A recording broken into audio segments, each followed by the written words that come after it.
Assalamualaikum warahmatullahi wabarakatuh.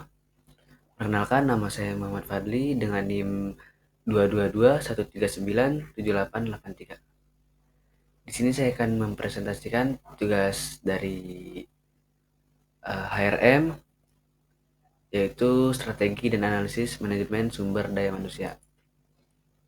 Apa itu manajemen sumber daya manusia? Yang dimaksud dengan manajemen sumber daya manusia secara umum adalah sebuah upaya perusahaan untuk mengatur sumber daya manusia yang dimiliki.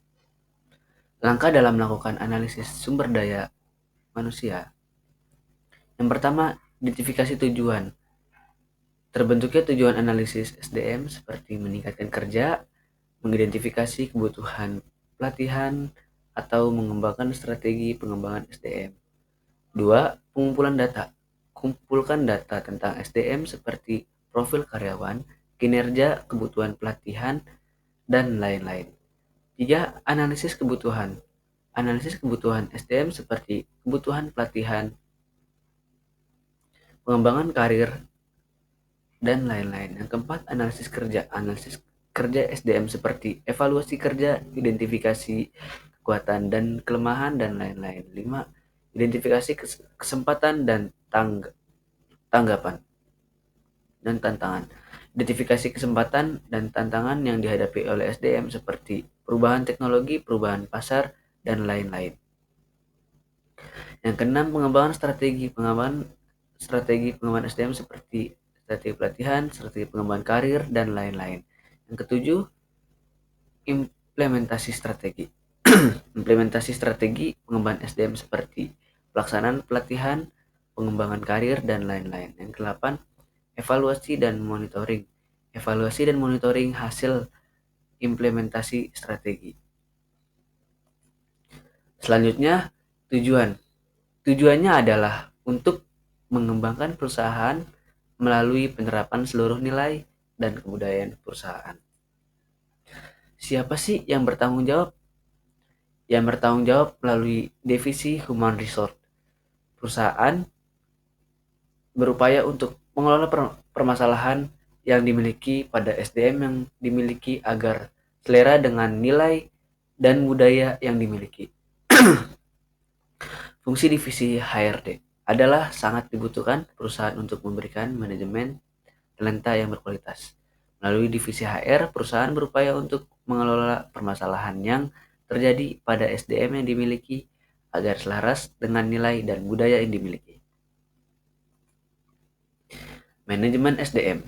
Jadi, manajemen SDM adalah satu fungsi dalam perusahaan yang fokus pada kegiatan rekrutmen, pengelolaan, serta pengarahan SDM bekerja. Hal ini tentu saja lepas dari peran fungsi manajemen SDM yang membuat pengelolaan karyawan menjadi lebih mudah. Apa saja yang harus diperhatikan? Perencanaan atau planning. Fungsi pertama dari manajemen SDM adalah membuat perencanaan serta sadar dalam pengambilan keputusan yang dibuat secara matang. Tujuannya adalah mempersiapkan setiap upaya yang dilakukan oleh perusahaan di masa yang akan datang untuk mencapai tujuan yang sudah ditentukan. Perekrutan dan rekrutmen. Sebagai pengelola tenaga kerja, manajemen sumber daya manusia, perusahaan berfungsi untuk melakukan perekrutan tenaga kerja yang berkualitas. Pengertian rekrutmen sendiri adalah penarikan tenaga kerja yang sesuai dengan posisi yang sedang kosong. Jadi tenaga kerja yang direkrutmen itu adalah tenaga kerja yang sedang dibutuhkan oleh perusahaan yang akan direkrutmen oleh HRD. Kurang lebih begitu. Jadi strategi perekrutan ini memberi peluang kepada orang-orang yang ingin yang memiliki kemampuan dan keterampilan yang memenuhi kualifikasi pekerjaan yang tersedia.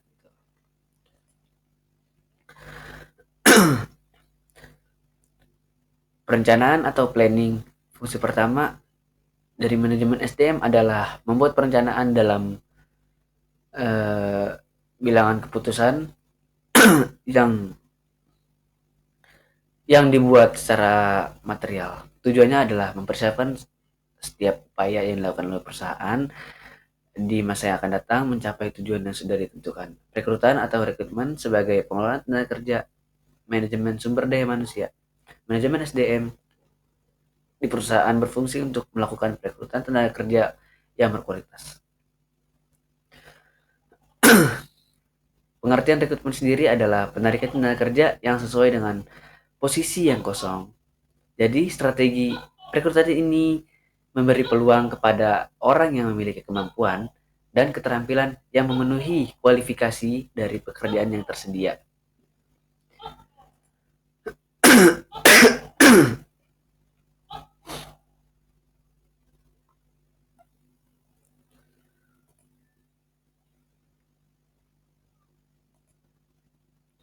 Orientasi, pelatihan, dan pengembangan.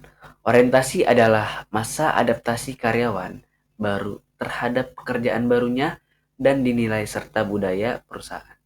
Pada masa orientasi ini, perusahaan harus memberikan informasi-informasi yang ideal serta sejarah perusahaan atau nilai dan budaya.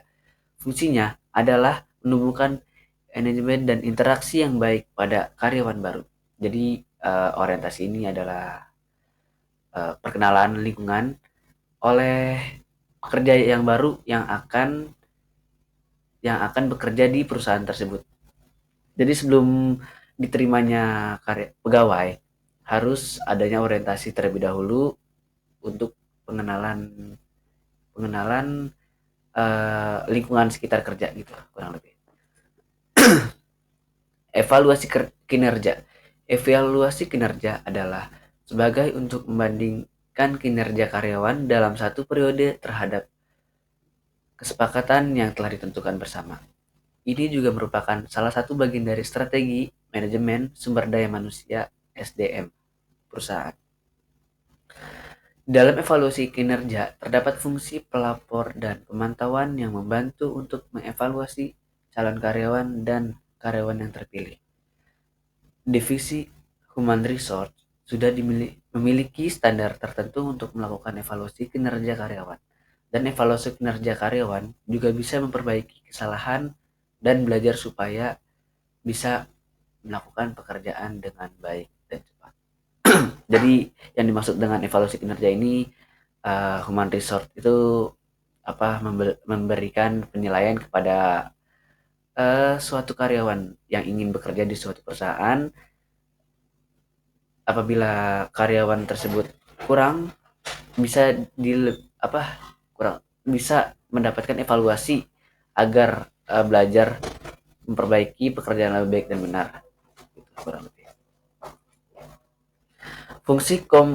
Selanjutnya, fungsi kompensasi dan penggajian pada manajemen sumber daya manusia perusahaan. Kompensasi diberikan kepada pekerja sebagai balas jasa atau kontribusi yang diberikan kepada perusahaan. Jadi kompensasi itu kurang lebih gaji untuk karyawan yang sudah bekerja membantu perusahaan kita gitu. Jadi ibaratnya kayak dari perusahaan memberikan gaji untuk karyawannya.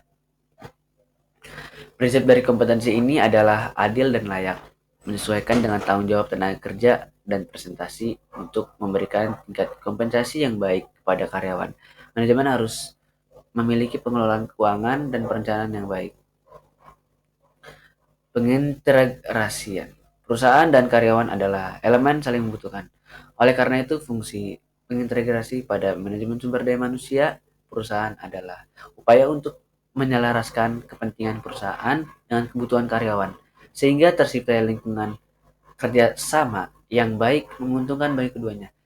Jadi maksud di sini itu yaitu maksud kompensasi juga pengintegrasian itu jadi perusahaan membutuhkan karyawan dan sebaliknya karyawan membantu perusahaan. Jadi sama-sama menguntungkan keduanya, tidak ada yang dirugikan kedua belah pihak gitu kurang lebih.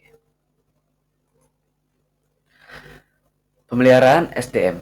Fungsi pemeliharaan adalah upaya yang diberikan divisi Human Resource agar bekerjasama antar karyawan dan perusahaan berjalan dengan dalam jangka waktu yang panjang.